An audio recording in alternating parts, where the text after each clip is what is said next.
Hey, good to see you today. I've got a question. Is there an area in your life where some kind of adversity has come along and has just destroyed your plans?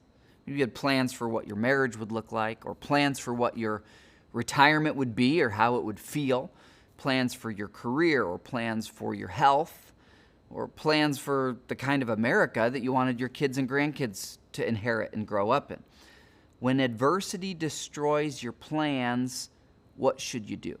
Well, as we've seen here in chapter 1 of Daniel, adversity struck and absolutely destroyed Daniel's plans. I mean, think about it. When he was 14 or 16 years old, he had all sorts of plans. He probably had girls he had crushes on and, dreamed of having a family and living in Jerusalem. All of that in a moment gets destroyed.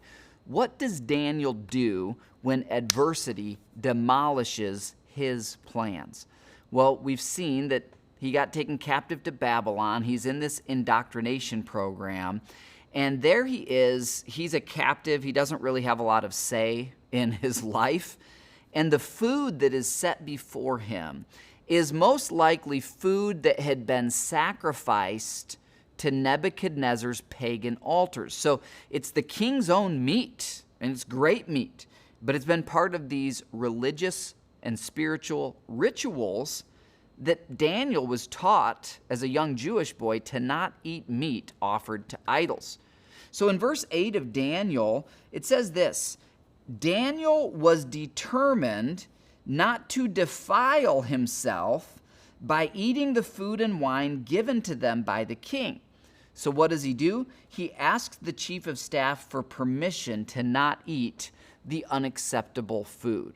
I love the old King James translation of verse 8. It says, Daniel purposed in his heart not to defile himself. Purposed in his heart. And here's the answer to that question. What can you do when your dreams have been demolished, when adversity has just destroyed something you hoped for in life? The answer is very simple. When adversity destroys your plans, choose God.